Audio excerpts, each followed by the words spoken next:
8, Houston, over. Apollo 8, this is Houston, over. Go ahead, Houston.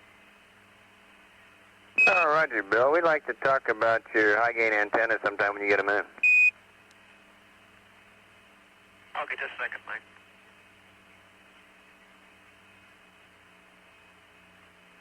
About 5 minutes, Mike, we'll be done here. Houston, Apollo 8 about the high-gain antenna. Okay, Bill. We think it'd be an extremely worthwhile thing to find out how it operates in the auto-react mode, and we propose running a test on it in that mode from 109 to 111 hours GET. Over. Okay, we'll do that. Okay, I have about a... Try it on the way out.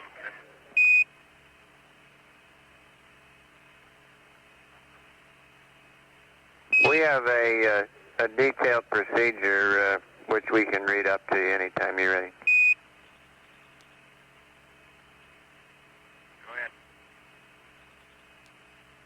ahead. Okay, we suggest a start time 109 hours GET, stop time 111 hours, and you'll be in a PTC. We're requesting a left roll rate, which we notice you've been preferring, a left roll rate of 1 revolution per hour, and this is in your present PTC attitude, i.e.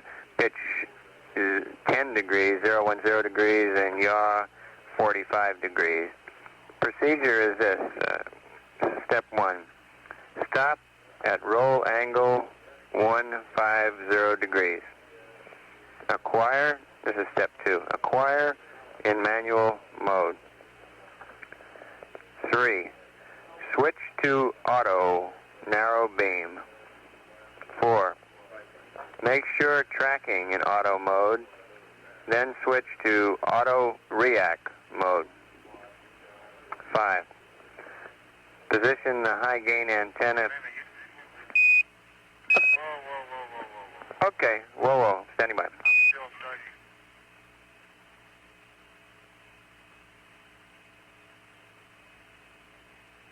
Okay, make sure tracking in auto, and then what? Make sure tracking in auto, then switch to auto react mode. Over.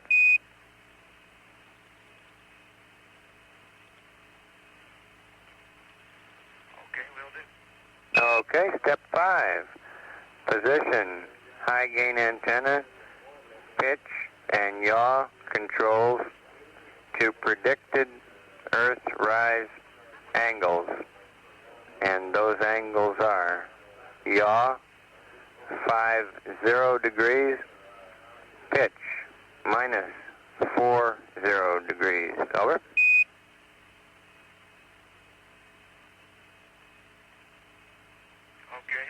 Okay, 2 more steps. Step 6. Remain on high gain antenna in this mode for 2 revs. Do not switch to Omni anytime during these 2 revs and maintain mode configuration of voice and data. We expect the loss of track should be no more than 15 minutes per rev. Over.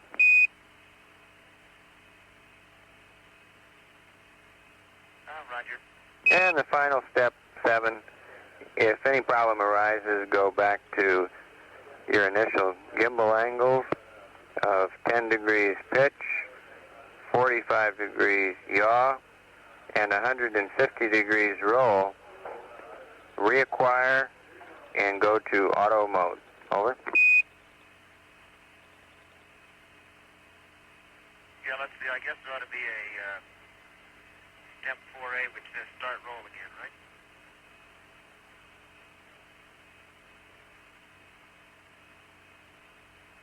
That's affirmative. Excuse me there. That's affirmative.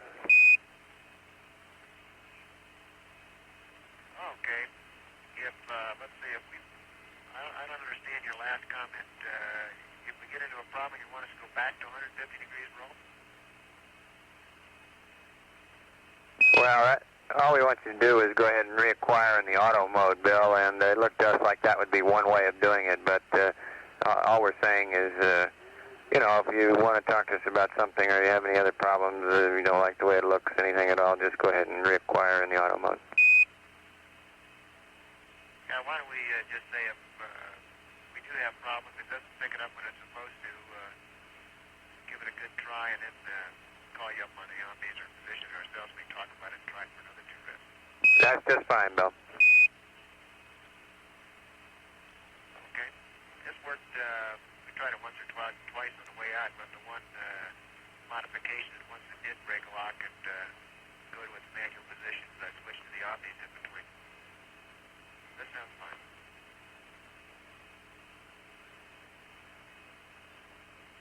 Bill, could you run through that again? We're not reading you too loud, and would you say again what you tried on the way out, please?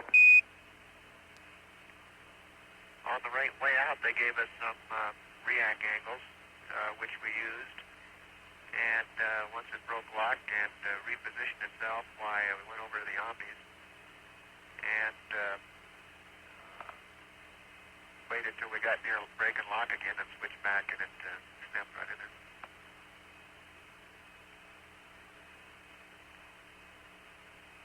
Roger, thank you, we copy.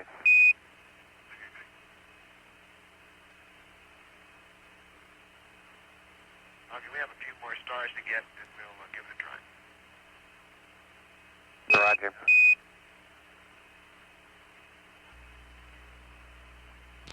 Apollo Control Houston here, 106 hours, 10 minutes into the flight, and here's what's been going on.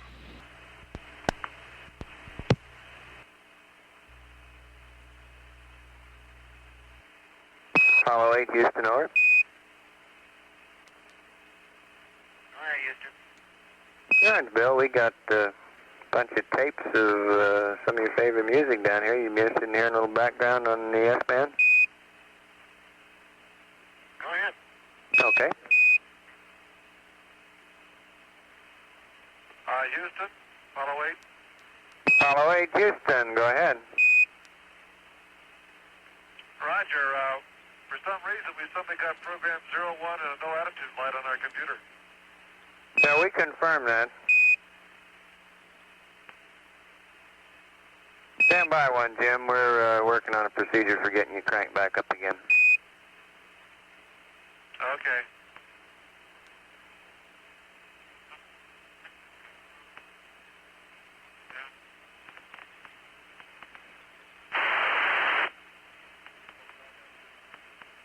Apollo 8, Houston. Go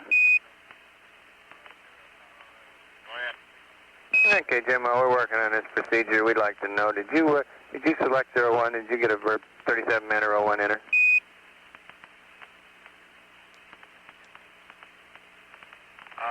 Let's see. I'm not too sure, Mike. I might have done that, yeah. Okay. We have stars 01 coming up. Now, that might have been the reason. Okay, we understand. Why don't you just hold what you got on your DSKY and we'll be with you shortly. Okay.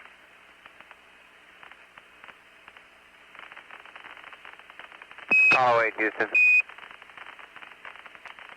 Go ahead. Raj, could you or Bill get us a better Omni antenna, please? All right, we'll stand by.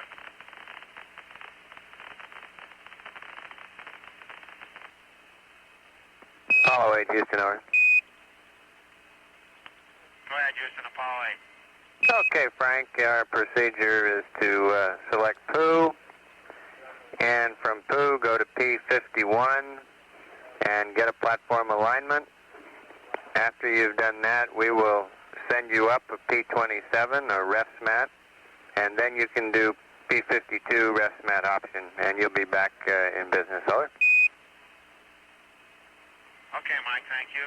Roger.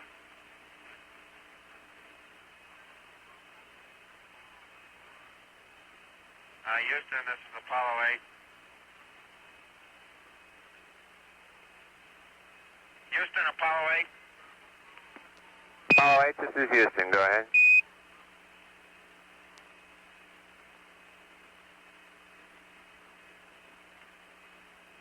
Apollo 8, this is Houston. Say again, over.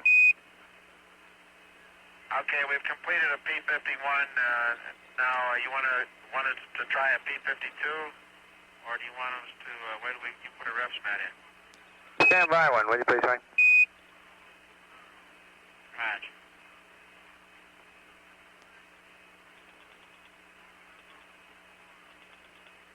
We're putting together a P-27 load for you now, Frank. That's the reason for the delay. We just want to make sure we don't overlook anything before we send it up to you. Okay, well, we'll just sit tight then. We got a good P-51. We'll just wait till you put in the refs mat, and then, of course, we'll flying line over to that, right? That's right. That's exactly right. Just stand by.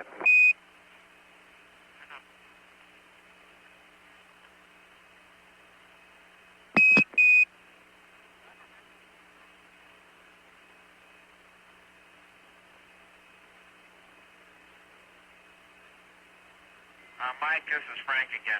Yeah, go ahead. I suggest that we go ahead while you're doing that, do a P-52 here, and let it do an automatic and just tweak this up. Jim had to use Rigel and Sirius, and they're pretty close together, and although we got a 0 difference for the star angle, it might not be a bad idea just to try a 52 here.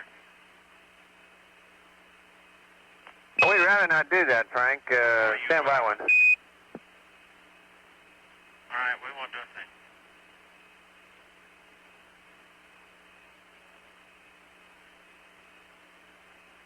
Frank, we feel the procedure that you're talking about is really not required and sort of wasting your time. You'd still have to, upon completion of that, we'd have to send you a new refs mat, and you'd have to go ahead and do a P-52 to that refs mat in addition, over. We understand that. Go ahead. We'll wait for your refs mat. Okay, thank you. And this is Apollo Control Houston, 106 hours, 52 minutes into the flight. We've had a long, quiet period this afternoon. On the ground here, we're working Houston, with Jim Lovell, and accept, we have our P-27 checking out his computer programs over. and comparing them against ours, sending him some Roger. some programs so they can be put in and compared. All in all, sort of a feeling of relaxed vigilance, I would say. No major activities going on. Frank Borman should be sleeping, but he's not. At least he hasn't turned in yet. And a little before too much longer goes by, we plan to play the crew a little music, perhaps some Christmas carols. We have some conversation backed up here. We'll play it for you now. All right, Houston. Frank, we'd like to make sure you understand when you do your P-52, you want to select option 1, the preferred option, because those are the registers we're uplinking now with this P-27. Roger. Option 1. Thank you. Apollo 8, Houston, we got a good load in. It's your computer and go to block. Okay. Roger, stand by. And you can go ahead with your P-52 at your convenience. We're going ahead right now.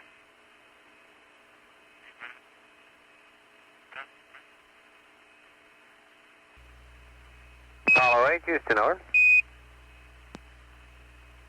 ahead, Houston, Apollo 8. Roger, when Jim gets to the end of P-52 and he's got a flashing VERP 37, we'd like him to not proceed, to hold at that point. We'd like to read some bits and pieces out of the computer at that time, over. Roger. Yeah, Apollo 8, if Anders has got time to give us a countdown, could we get the biomed switch from center to left? 2-1 mark. Did you take that 1.7 second time delay into account? Sorry about that. Okay, Houston, you have it. Thank you, Jim, and I'll give you an estimate here on how long we want to hold at this point. It won't be too much longer. Right. It was my goof. I must have put in 3701 instead of 3723 and SAR 01. Roger. All right, Houston, we got a flight plan suggestion for you. Go ahead. So go ahead and delete the remainder of these P-23s that you're working on now. Go back to PTC attitude and then pick up where it says 108 hours in the flight plan to pick up again there with your P-23, or if you prefer to slip that time a couple hours if you want to get some rest in between. All right, I think that's a good idea. We'll do that. Okay.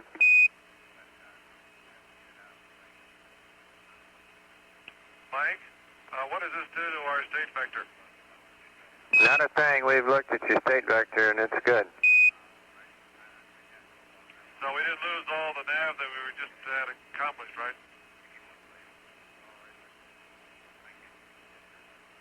Stand by one on that, Jim. I don't know. I'm checking. All right, Houston. Go ahead. Roger, I say again, your state vector is just fine. It's still ticky-poo, and the reason we're holding here is that we're checking to see whether any P-23 information was lost. That's reason one. And the second reason is that your W matrix shares some computer memory cells with P01, and we're getting a clarification on the status of your W matrix before we proceed. Over. Roger, Michael. We'll go ahead and start heading over to the PTC attitude. Very good.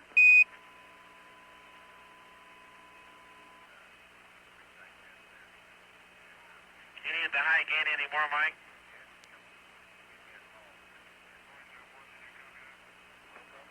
Negative. We don't need it anymore.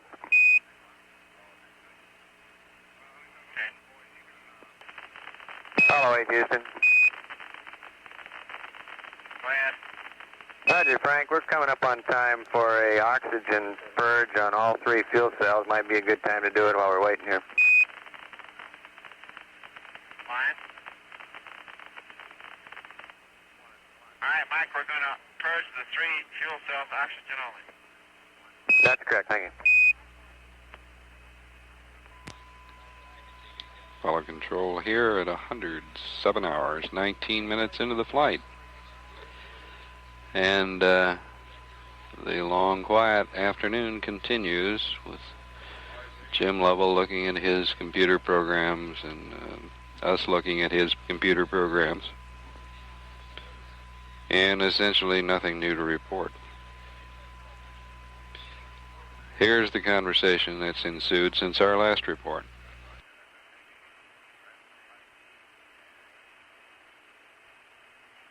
Follow it, Houston. That's enough on fuel cell number one. If you'd start on 2, please. Roger. Follow 8, Houston. We're on low bit rate now. Last time we saw you, you were still purging. Over.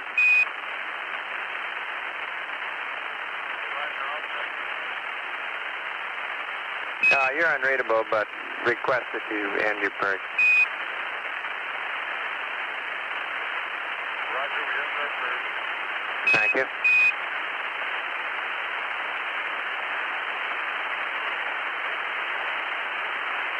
Follow 8, Houston. Over. Go ahead, Houston. Roger, Jim. I've got a short procedure I'd like to read up to you on your DSKY, and I'd like to explain what it is. Your W matrix shared some memory locations with P01. Therefore, the W matrix that you have right now is not a good one, and we would not want you to continue your P23 sighting with that matrix. So this procedure I'm going to give you is going to cause the matrix to reinitialize itself prior to your next P23 when you go into P23.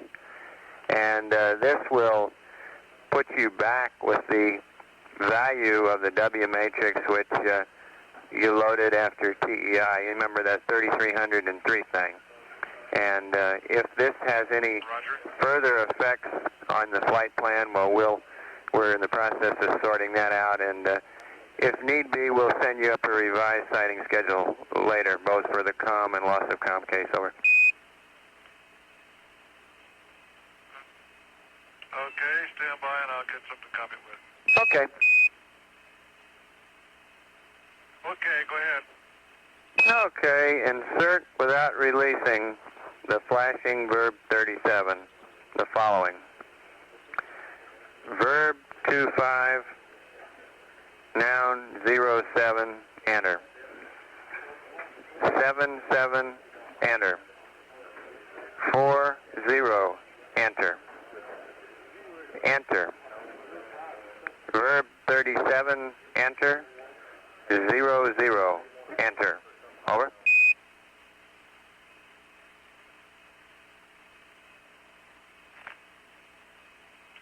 Understand, we insert verb 37 without releasing, is that correct? Right, you should have flashing 37 on your DSKY now, and without releasing that flashing 37, go ahead with the verb 25, etc. Oh, Roger, okay, I see what you mean. Okay, we'll insert verb 25, noun 07, enter. 77, enter. 40, enter. Enter. Then reinsert verb 37, enter. 00, enter. That's all correct. Yeah, if you got any questions about that, we'd be happy to answer. Roger, are we clear to do that now? That's affirmative, Jim. Roger. Hey, Mike, this is Frank. Yeah, go ahead, Frank. Is there any danger that this might have screwed up any other part of memory that would be involved with entry or anything like that?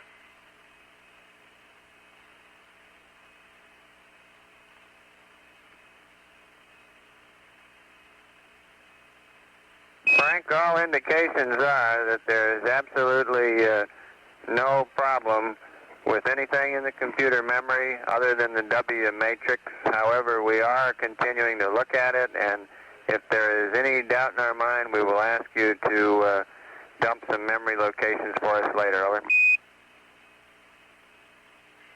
fine.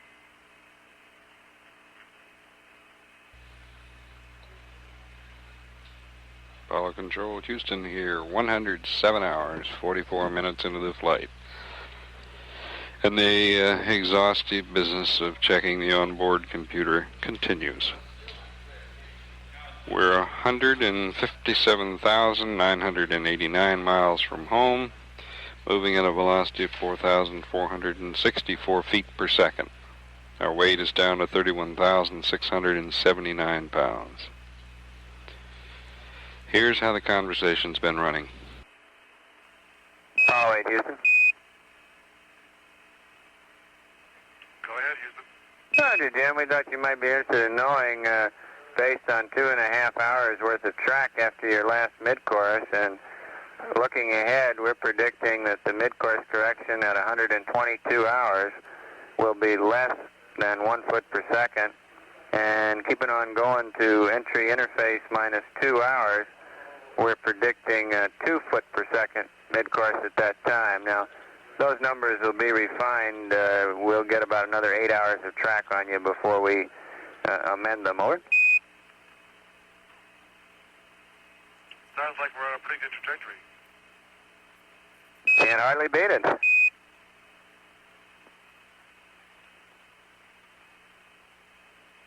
After we do these next P23s, I'll see what our P37 gives us. What's that mid-course, 122 hours that has practically zero? Yeah, it's looking to be less than 1 foot per second, about 0.4 of a foot per second right now. And then the one before entry, at 2 hours before entry interface, is looking to be about 2 feet per second.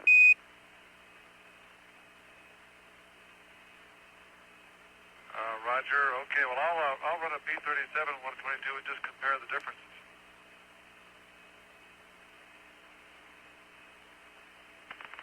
Houston, Apollo 8, over.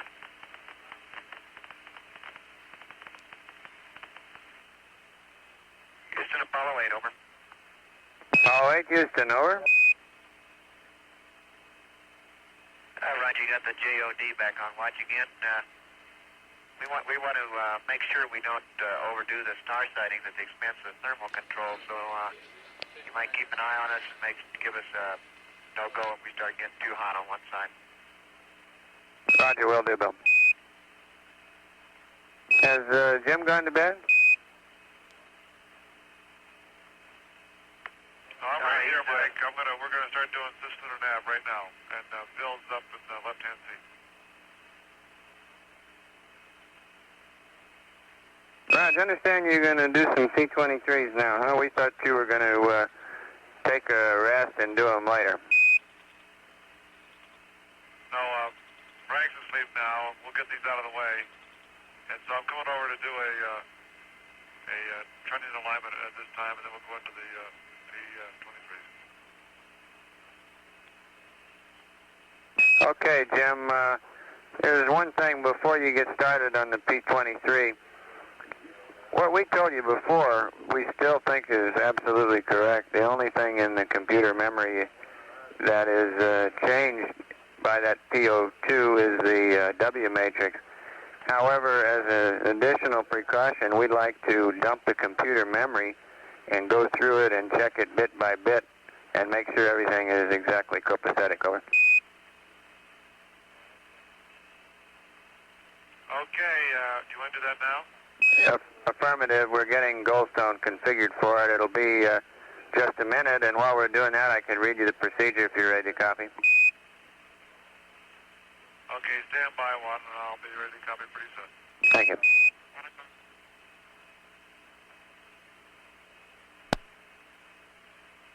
Go ahead. Okay, we'd like a verb 01, noun 01, enter.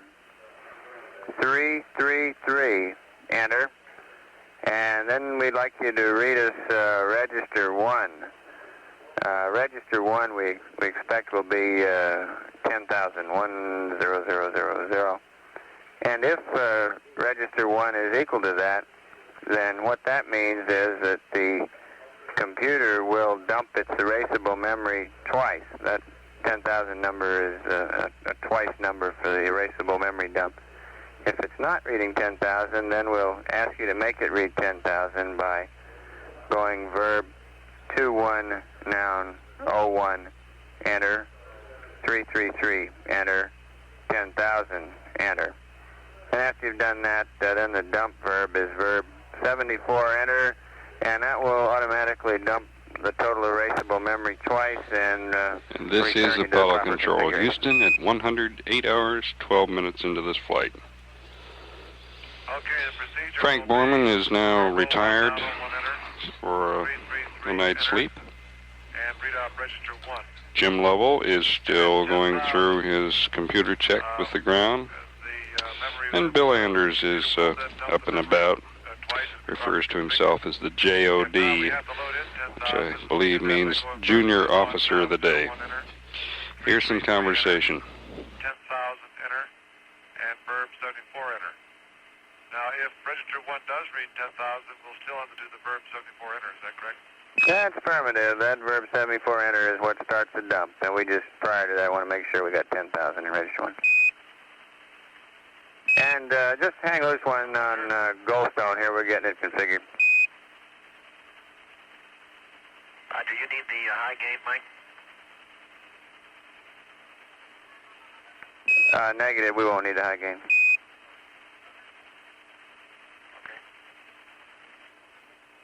Apollo 8 Houston, Goldstone is all ready, and you can go ahead with that procedure, Jim. Roger. Okay, register 1 reads 10,000. Okay, thank you.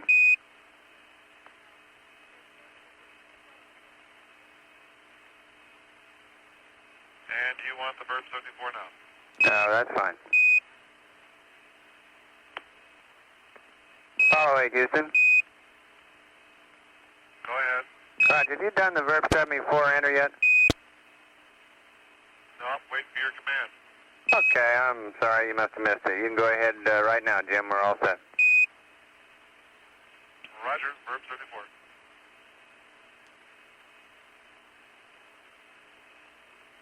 On its way down. Thank you.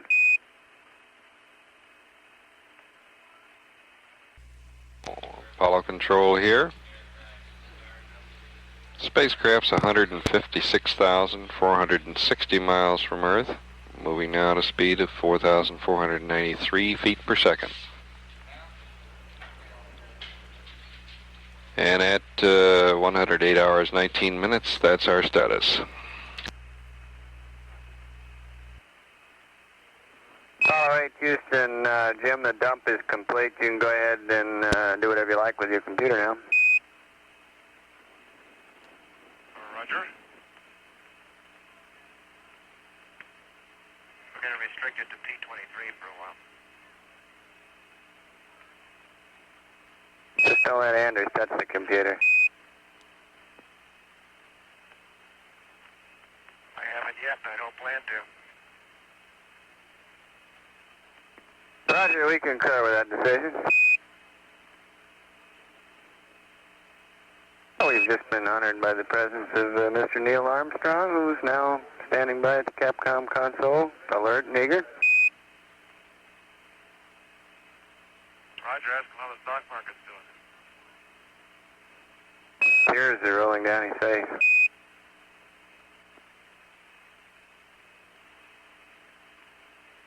Apollo 8, Houston. Go ahead. Roger, well, with computers, we sort of got behind on our promise of music. Are you still wanting it? Go ahead. Okay. Just so Neil doesn't accompany him. I'll inquire.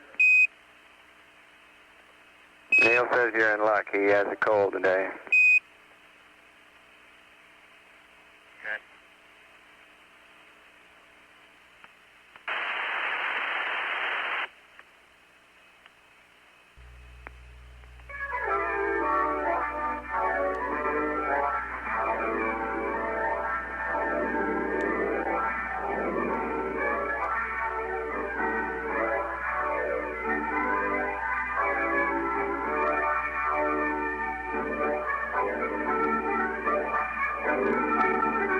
This is Apollo Control, Houston, 108 hours, 29 minutes. The crew has asked for some music to pass away the hours in this Christmas evening. And here's how the conversation's going, and here's what we're piping up.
Must be the wrong stage.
All right, Houston, over.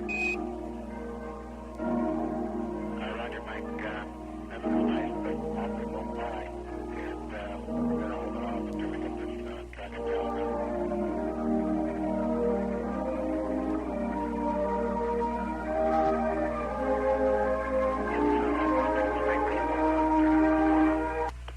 Roger, Bill. We concur.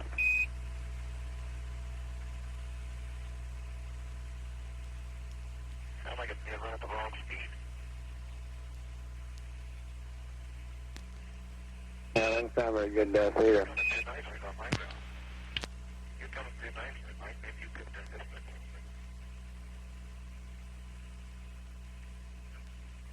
bit. Yeah, I'll get my harmonica. It's Apollo Control here. Apparently the music didn't sound at just the right speed to Bill Anders, or it may have somehow interrupted the other activities on board. Whatever the reason, he gave us a call and asked us to stop it with the music, so we have. At 108 hours, 34 minutes into the flight, this is Apollo Control, Houston.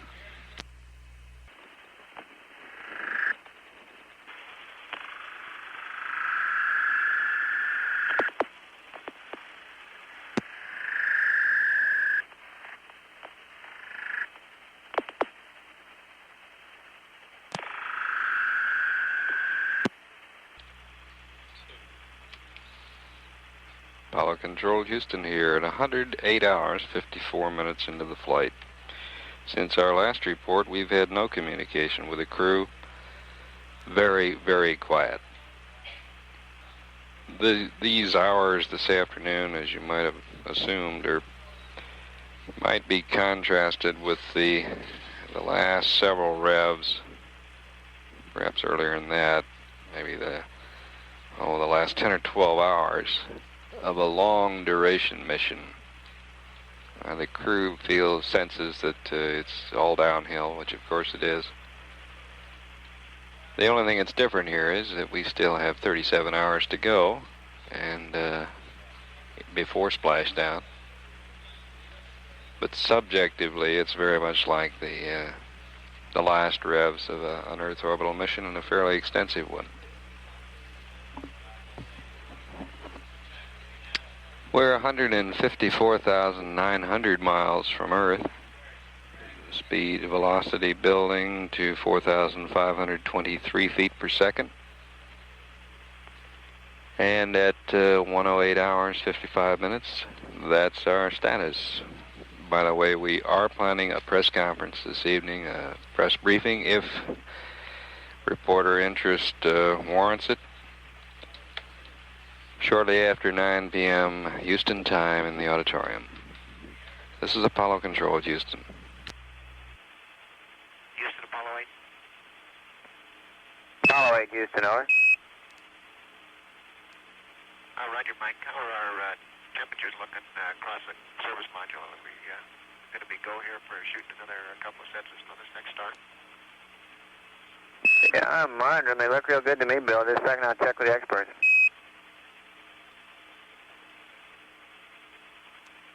Yeah, you're just fine, Bill, on the quad temps. And SPS is okay? Affirmative. SPS is looking good also. Apollo 8, Houston. Go ahead, Mike. Roger, Bill. Because of this W matrix thing, we'd like to add some more star sightings when Jim gets through with the series that he's currently on, and I have the information relative to them when you're ready to copy. Yeah, fine.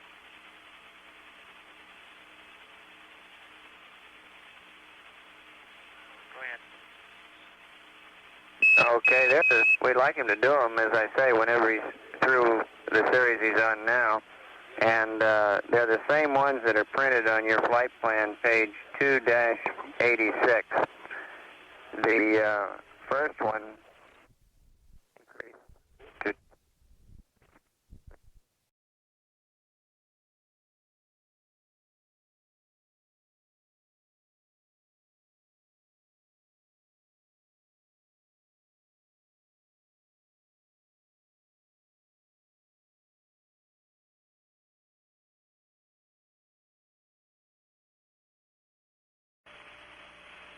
Houston, Apollo 8. go ahead, Jim. Mike, I've got the entry checklist out now. You want to give me an update? Okay, Bill, thank you. The first one is on page E7. Okay, stand by.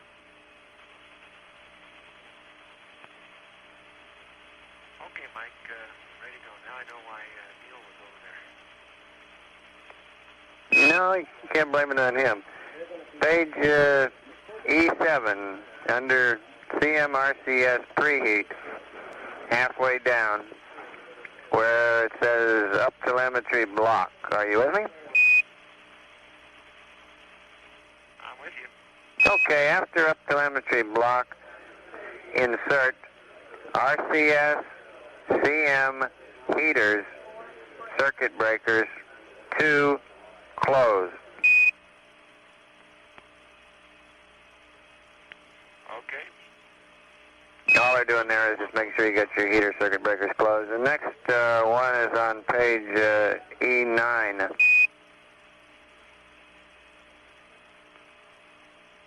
Ready, copy. Roger, on E9 up near the top, under terminate CMRCS preheat, in the middle there, after CMRCS heaters off, LMP confirm, insert RCS CM heaters, circuit breakers, 2, open. That's just opening those 2 breakers back up. Roger. And the last change is on page 14.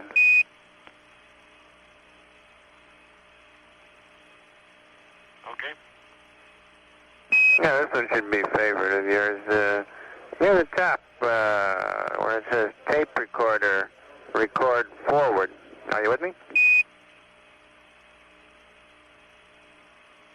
Roger. Insert, between tape recorder and record forward, insert command reset high bit rate. Over. Okay, we got him. Thank you, Bill. That's all. Okay, Michael. How's it going? You want any systems dope?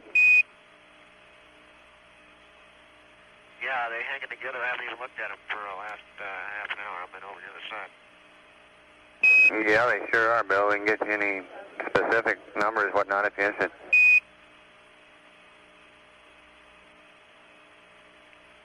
Well, I hate to say I wasn't interested, but I don't need any specific numbers right now. Okay, very good. We concur.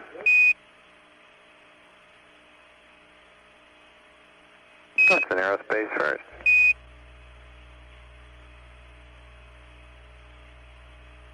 On second thought, how's the evaporator outlet temp doing?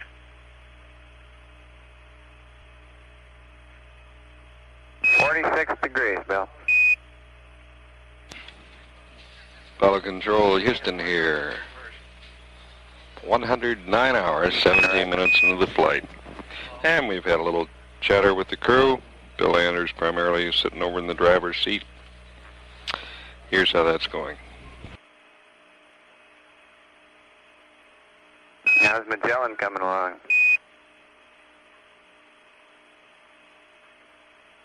I'm getting a crossed eye looking at this thing. Hey, Mike, as a matter of interest, I've been just looking at the Earth for the last hour and a half, and there's two tremendous storms down there. Not too sure where they are, but the vortexes are huge. Right, understand him. It's your first space weather that's a manned weather forecast from space, and he's not so sure where it's raining, but it's raining somewhere. All right. I'd point out that Magellan is not a good analogy. I'd also like to point out that Magellan is not a good analogy. I don't think he made it around. Oh, very good. How about Alfred Chittister? Roger, Al.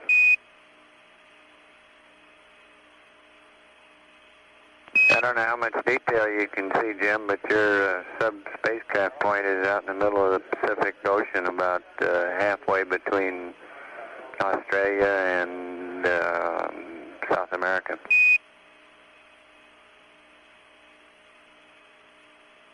Roger, okay, the next time I take a look, I'll see what I can see. We're maneuvering to the moon now.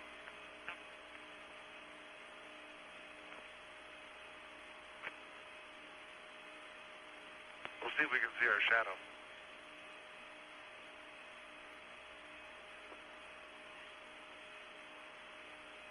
Seriously, has anyone been able to see the spacecraft from Earth optically?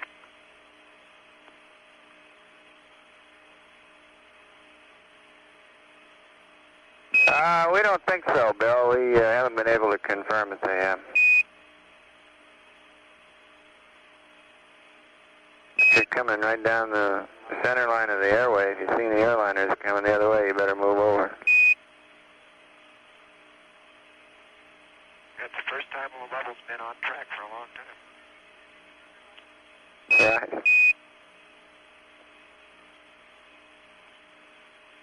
Mike, an interesting viewpoint of the nav sightings.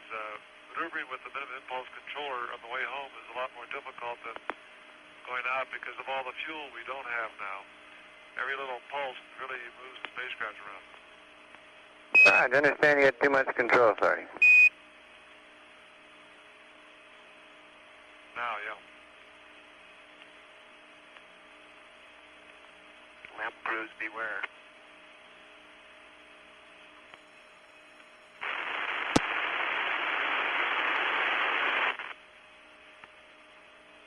Oh, wait, Houston. Go ahead. Howdy, Jim. Dick Underwood's over here. They're getting their film processing all prepared for your film when you get back. And tentatively, could you give us some idea on how much you exposed? Let me introduce you to the great film man. He'll tell you all about it. Very good. Tell him I hope he can account for haze through the windows. We, on our departure from the moon, we tried to burn up as much of what we had left over, which was quite a bit. And tell him I hope he can develop the high-speed film taken at normal film settings. Roger, I understand you use just about everything, and a lot of the high speed you used at the normal settings. Roger, we got in the wrong bucket there a couple of times. Okay.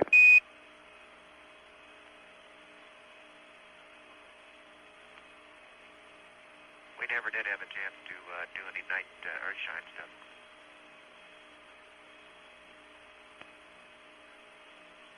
Say again about the Earthshine, Bill? We never did have a chance to do any Earthshine photography. Roger, understand.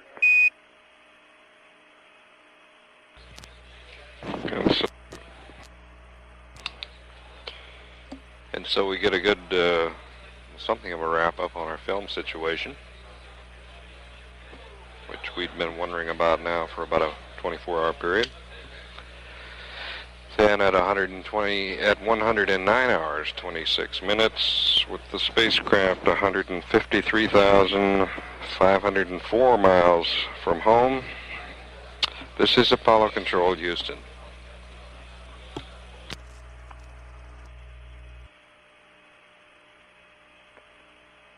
Apollo 8, Houston. Go ahead. How are you coming along with your P-23 marks? My eyeballs are getting square. That's what we've been doing most of the day, Ken. Are you receiving the data down below? Raj, it looks like you're getting some pretty good marks there. We have a pretty good hack on the vector and the matrix. It looks like if you wanted to terminate at this point, we do have good data.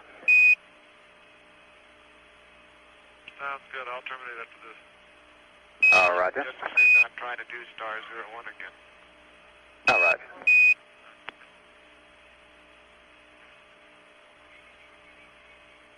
Ken, did you have a nice Christmas? Apollo 8, Houston, did you call? What?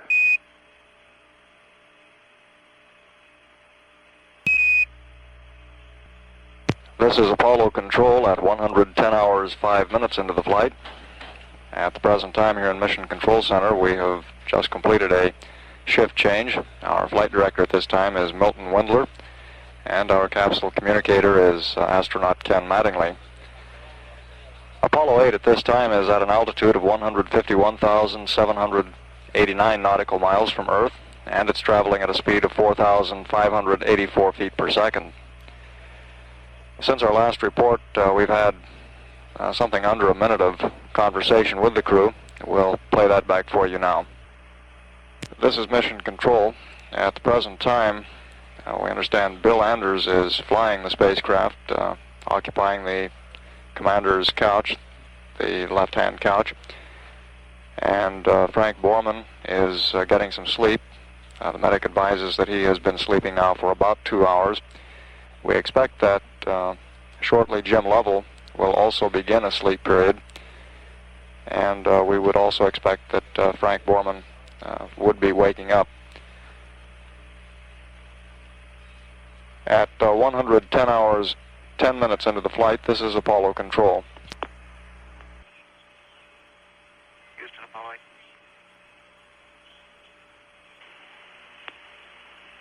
Houston, Apollo 8, over. Go ahead, Apollo 8.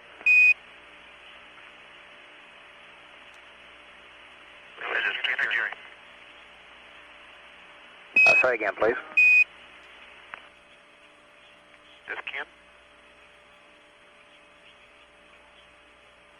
This is Ken. Go ahead. Okay, Ken, we're getting back for the PTC attitude. Would you like us to do this high gain react test now on the first roll? That's affirmative.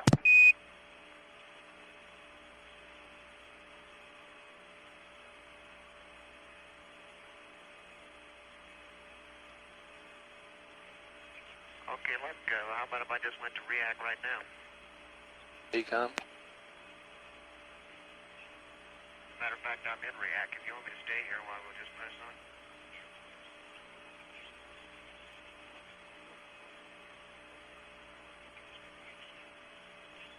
Okay, Apollo 8, that's fine. I guess this step about stopping at roll 150 then really doesn't matter too much. That's right, Bill. That was just to let you acquire. Man, we can acquire on the run here. Yeah, you're getting good at that. That's all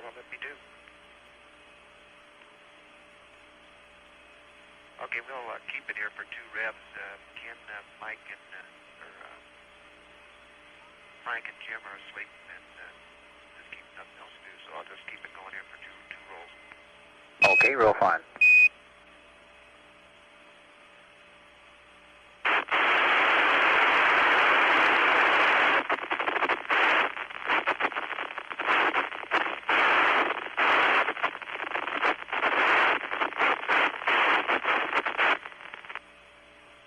Houston, Apollo 8, over. Go ahead, 8.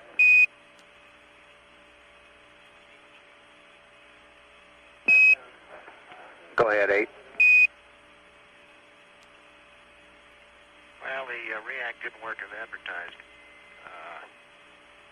It looked like it went on by the scan limit and into the mechanical limit and followed this spin around looking out of the corner of its eye on wide beam.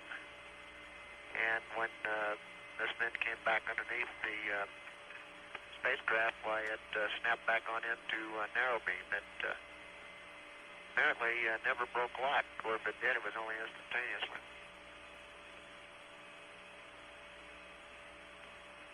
Roger. It looked like we did break lock there for about 8 minutes.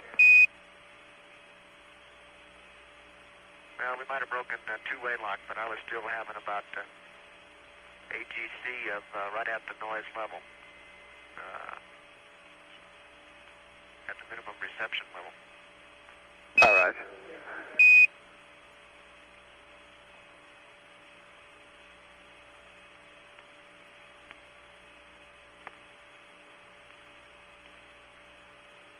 When we get out here in the clear zone, when we're definitely out of the scan limit, why I'll go ahead and go through the manual and auto lock on sequence and switch over to react, and we'll see what it does next time around.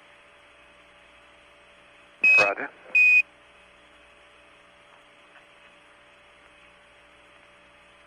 Houston, are you able to get high bit rate from the Omnis now, by the way? Apollo 8, Houston. The Omni high bit rate capability is noisy but usable. Okay, I think what we'll do here is if I see the high gain definitely going past the scan limit, before it gets to mechanical limit, I'll go ahead and, if the react feature hasn't taken over, I'll just go ahead and shut it down so it doesn't go bang and it stops. How's that sound? We're talking about it now, Bill. Okay.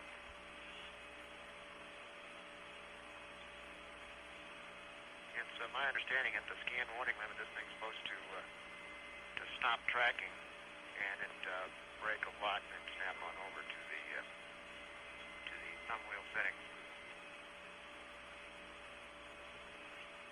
Roger.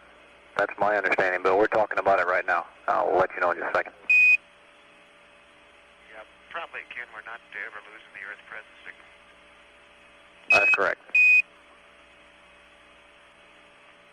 Say, Bill, could you tell us what angles this went to? The curve that we have plotted is apparently the RF limit rather than the mechanical limit. And discussing the function of the auto react mode, it looks like it's supposed to shift when it hits the RF limit, which is should be your inner set of numbers as opposed to the scan warning limit. And if it went inside of that number, could you tell us about what kind of numbers it did go to? Roger, it went past the caution warning limit to the scan or RF limit, as I understand it. And let me give you a rundown of what it did here. Okay, say it slowly so I can copy it. Locked on.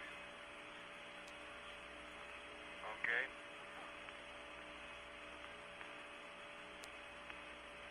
The antenna went to about 330 to 270 yaw, plus 60 to 80 pitch. Coming. Roger. Okay, the AGC dropped off to what I call our noise level. It was the voltage level, and the AGC measured it and integrated where the noise broke in. It's about the 11 o'clock position of the gauge. And it looked like it was switching beam widths there off and on. It would pulse up and down. And a couple of times it dropped to full scale low very briefly.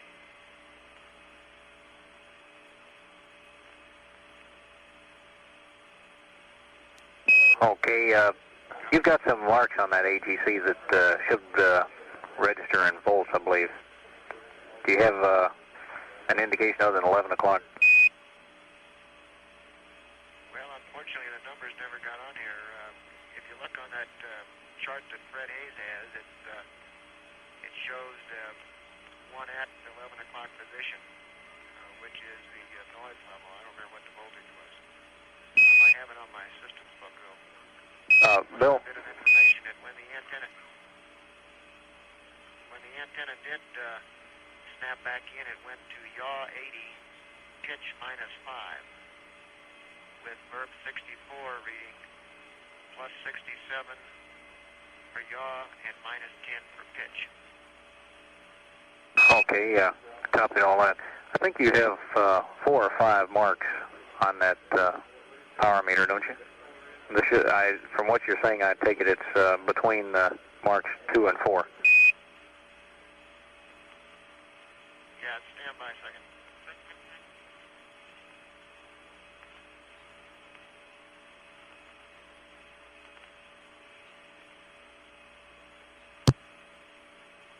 Stand by, Ken. I'll tell you what that volt is. Second.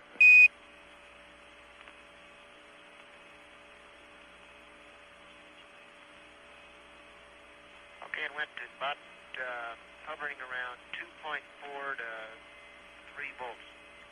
Okay, thank you. Closer to 2.4. Roger.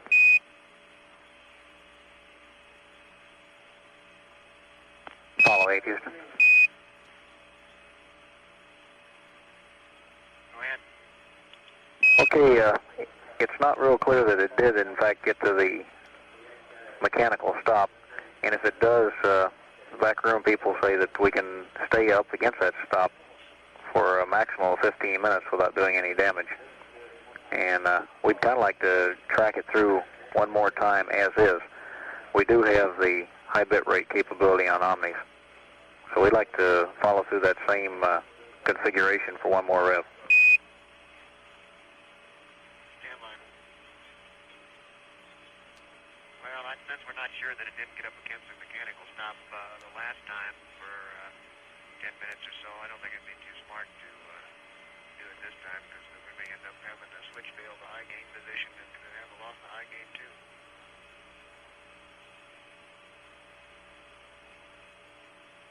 Still a long way from home. I'm sorry, Bill, you didn't come through. Say it again, please. Well, since it's not clear to me that we weren't up against the mechanical stop for a while the last time around, that might account for 10 minutes of that 15 minutes, and there's no sense in pushing our luck. I think we ought to, if it starts dropping off again, we ought to go and put it back in the manual and take it back to where it belongs.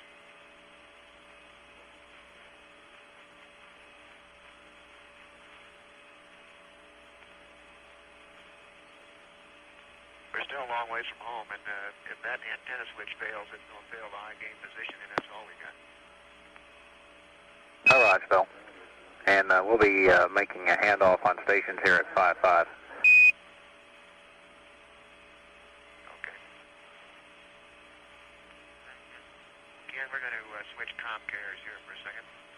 Okay, thank you.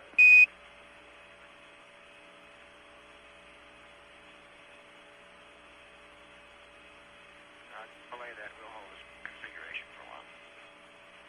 Okay.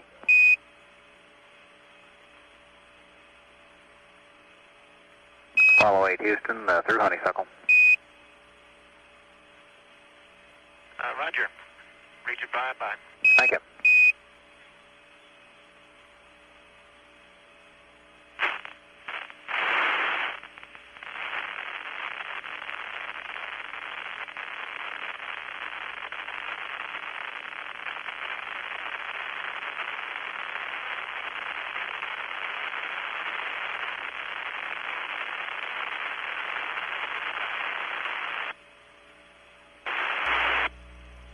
This is Apollo Control at 111 hours, 6 minutes.